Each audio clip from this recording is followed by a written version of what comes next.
ಕ್ಕೆ ಸಂಬಂಧಪಟ್ಟಂತೆ ಬೆಂಗಳೂರಿನಲ್ಲಿ ಸಚಿವ ಎಂಬಿ ಪಾಟೀಲ್ ಅವರು ಪ್ರತಿಕ್ರಿಯೆ ಕೊಟ್ಟಿದ್ದಾರೆ. ಇನ್ಫೋಸಿಸ್ ಕರ್ನಾಟಕದಲ್ಲಿ ಮಾತ್ರ ಇಲ್ಲ, ಬೇರೆ ರಾಜ್ಯದಲ್ಲಿ ಇಡೀ ದೇಶದಲ್ಲೇ ಇನ್ಫೋಸಿಸ್ ಇದೆ. ಇನ್ಫೋಸಿಸ್ ಬೆಳೆದಿದ್ದು ನಮ್ಮ ರಾಜ್ಯದಲ್ಲಿ. ಸಿಲಿಕಾನ್ ಸಿಟಿ ಬೆಂಗಳೂರು ಬೆಳೆಯುತ್ತಿರುವಂತಹ ನಗರ.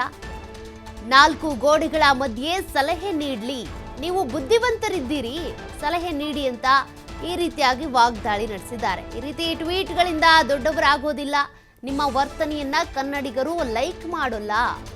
ಗ್ಯಾರಂಟಿ ಯೋಜನೆಗಳ ಬಗ್ಗೆ ಟೀಕೆ ಮಾಡ್ತೀರಿ, ಪ್ರಧಾನಿಗಳು ಕಾಪಿ ಮಾಡಿದ್ರೆ ಟೀಕೆ ಮಾಡೋದಿಲ್ಲ. ಅದೇ ನಮ್ಮ ಕಾಂಗ್ರೆಸ್ನ ಗ್ಯಾರಂಟಿಗಳಂತ ಬಂದ್ರೆ ಟೀಕೆ ಮಾಡ್ತೀರಾ? ಕೈಗಾರಿಕಾ ಸಚಿವ ಎಂಬಿ ಪಾಟೀಲ್ ಅವರು ಅಸಮಾಧಾನ ಹೊರಹಾಕಿದ್ದಾರೆ.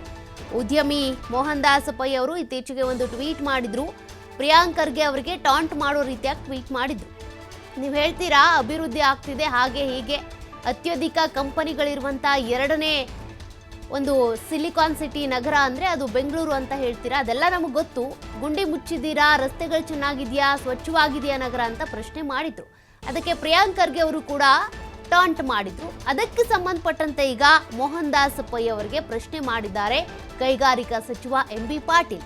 ನರೇಂದ್ರ ಮೋದಿ ಅವರು ನಮ್ಮ ಗ್ಯಾರಂಟಿ ಕಾಪಿ ಮಾಡಿದ್ರೆ ನೀವು ಟೀಕೆ ಮಾಡಲ್ಲ, ಅದೇ ನಾವು ಗ್ಯಾರಂಟಿಗಳ ಬಗ್ಗೆ ಮಾತಾಡಿದ್ರೆ ಅದನ್ನು ಟೀಕೆ ಮಾಡ್ತೀರಾ? ಇನ್ಫೋಸಿಸ್ ಇಲ್ಲಿ ಮಾತ್ರ ಇಲ್ಲ, ಎಲ್ಲ ಇಡೀ ದೇಶದಾದ್ಯಂತ ಬೇರೆ ಬೇರೆ ರಾಜ್ಯಗಳಲ್ಲೂ ಇದೆ, ಬಟ್ ಜಾಸ್ತಿ ಬೆಳೆದಿರೋದಲ್ಲಿ ಕರ್ನಾಟಕದಲ್ಲಿ ಅಂತ ಮಾತನಾಡಿದ್ದಾರೆ.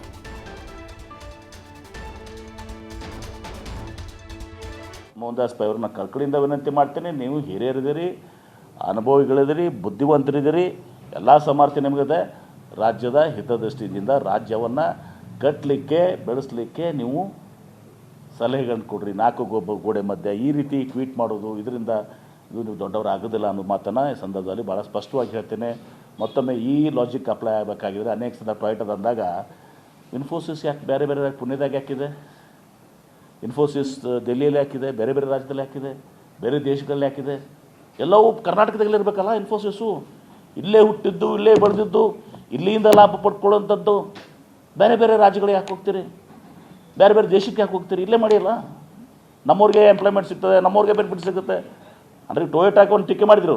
ಅವ್ರು ಹೇಳಿದ್ರು ಇಲ್ಲ ಸರ್, ನಮಗೆಲ್ಲ ಒಂದೇ ಕಡೆ ಮಾಡೋಕ್ಕಾಗಲ್ಲ, ನಾವು ಎಲ್ಲ ಕಡೆ ಬೇರೆ ಬೇರೆ ಕಡೆ ನಾವು ಮಾಡಬೇಕಾಗ್ತದೆ ಕಾರಣಾಂತರಗಳಿಂದ. ಒಂದೇ ಕಡೆ ಎಲ್ಲನೂ ಕೂಡ ನಾವು ಒಂದು ಬಾಸ್ಕೆಟ್ನಾಗ ಹಾಕಾಗೋದಿಲ್ಲ ಅಂಥೇಳಿ. ಅವ್ರು ಜಪನೀಸ್ ಕಂಪನಿ, ಇಲ್ಲಿ ನೀವು ಇಲ್ಲೇ ಇದೇವ್ರು ನಮ್ಮವರು, ನೀವು ಯಾಕೆ ಹೋಗ್ತೀರಪ್ಪ ಬೇರೆ ಬೇರೆ ರಾಜ್ಯಗಳಿಗೆ?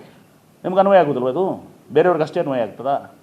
ಕಾಂಗ್ರೆಸ್ನವ್ರು ಗ್ಯಾರಂಟಿ ಕೊಟ್ಟರೆ ಟೀಕೆ, ನರೇಂದ್ರ ಮೋದಿ ಅವ್ರು ಕಾಪಿ ಮಾಡಿ ಗ್ಯಾರಂಟಿ ಕೊಟ್ಟರೆ ಅದನ್ನು ಟೀಕೆ ಮಾಡೋಕ್ಕೆ ಬರೋಲ್ಲ.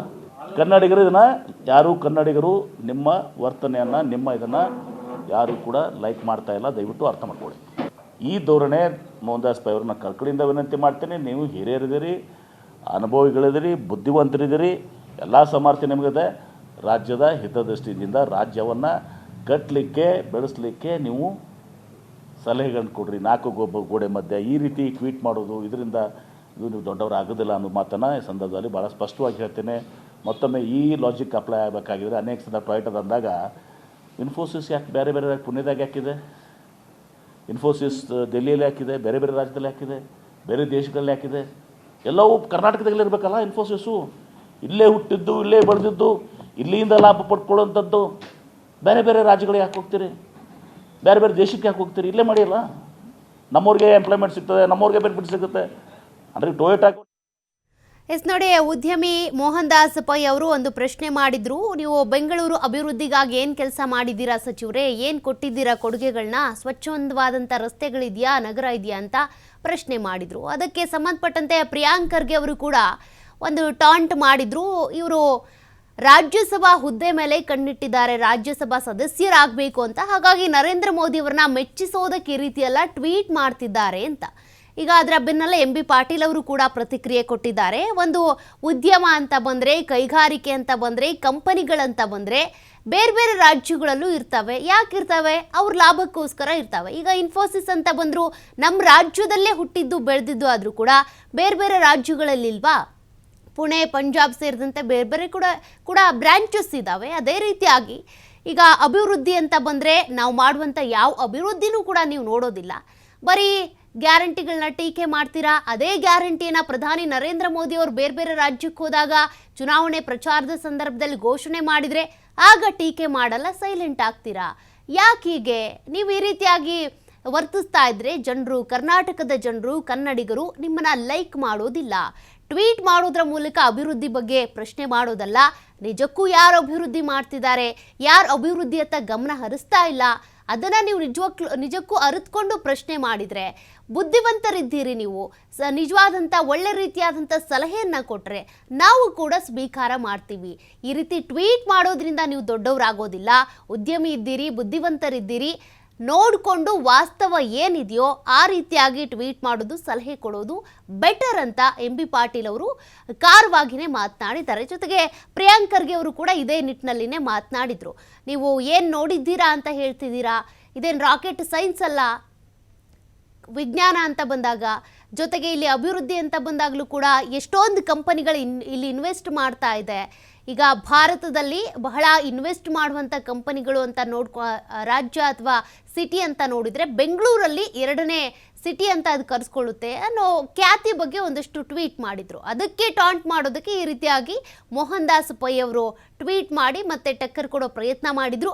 ಅದಕ್ಕೀಗ ಒಬ್ಬೊಬ್ಬರೇ ನಾಯಕರು ಪ್ರತಿಕ್ರಿಯೆ ಕೊಡ್ತಾ ಇದ್ದಾರೆ. MB ಪಾಟೀಲ್ ಅವರು ಕೈಗಾರಿಕಾ ಸಚಿವರಾಗಿ ಅವರ ಕರ್ತವ್ಯ ಏನಿದೆಯೋ, ಏನು ನಿಭಾಯಿಸ್ತಿದ್ದಾರೋ, ಎಲ್ಲೆಲ್ಲಿ ಹೂಡಿಕೆ ಆಗ್ತದೆ. ಈಗ ಇತ್ತೀಚೆಗಷ್ಟೇ ಇನ್ವೆಸ್ಟ್ ಕರ್ನಾಟಕ ಅನ್ನುವಂಥ ಕಾರ್ಯಕ್ರಮವನ್ನು ಕೂಡ ಕರ್ನಾಟಕದಲ್ಲಿ ಮಾಡಲಾಯಿತು. ಆ ಮೂಲಕ ಒಂದಷ್ಟು ಇನ್ವೆಸ್ಟ್ಮೆಂಟ್ ಸಂಬಂಧಪಟ್ಟಂತೆ ಅಭಿವೃದ್ಧಿಗಳಾಗ್ತಿದೆ, ಒಡಂಬಡಿಕೆಗಳಾಗ್ತಾ ಇದೆ. ಇವೆಲ್ಲವನ್ನು ಯಾಕೆ ನೀವು ನೋಡಲ್ಲ? ಬರೀ ನರೇಂದ್ರ ಮೋದಿಯವರ ಓಲೈಕೆಗೋಸ್ಕರ ನೀವು ಟ್ವೀಟ್ ಮಾಡ್ತಾ ಇದ್ದೀರಾ ಅನ್ನುವಂಥ ಪ್ರಶ್ನೆಯನ್ನ ಒಂದು ಕಡೆ ಪ್ರಿಯಾಂಕ್ ಖರ್ಗೆ ಅವರು ಕೂಡ ರೈಸ್ ಮಾಡಿದ್ದಾರೆ, ಮತ್ತೊಂದು ಕಡೆ MB ಪಾಟೀಲ್ ಅವರು ಕೂಡ ಅದೇ ನಿಟ್ಟಿನಲ್ಲಿ ಪ್ರಶ್ನೆ ಕೇಳಿದ್ದಾರೆ. ನಿಜಕ್ಕೂ ಮೋಹನ್ ದಾಸ್ ಪೈ ಅವರು ರಾಜ್ಯದ ಅಭಿವೃದ್ಧಿಗೆ, ಅಂದರೆ ನಮ್ಮ ಕರ್ನಾಟಕದ ಅಭಿವೃದ್ಧಿಗೆ, ಜನರ ಹಿತ ಕಾಯೋದಕ್ಕೆ ಅಂತ ಟ್ವೀಟ್ ಮಾಡೋದಾಗಿದ್ರೆ, BJP ಕಾಂಗ್ರೆಸ್ ಅಂತ ನೋಡದೆ ಪಕ್ಷಾತೀತವಾಗಿ ಯಾವುದೇ ರೀತಿಯಾಗಿ ಜನರ ರೀತಿಯಲ್ಲಿ ನೀವು ಜನರನ್ನ ಉದ್ದೇಶವನ್ನು ಇಟ್ಕೊಂಡು ಅವ್ರ ಅಭಿವೃದ್ಧಿಯ ಪರವಾಗಿ ಮಾತನಾಡೋದಾಗಿದ್ರೆ ಈ ರೀತಿ ಟ್ವೀಟ್ ಮಾಡ್ತಾ ಇರಲಿಲ್ಲ. ನೀವು ಈ ರೀತಿ ಟ್ವೀಟ್ ಮಾಡಿದರೆ ಜನರು ನಿಮ್ಮನ್ನು ಇಷ್ಟಪಡಲ್ಲ ಅಂತ MB ಪಾಟೀಲ್ ಅವರು ವಾಗ್ದಾಳಿ ನಡೆಸಿದ್ದಾರೆ.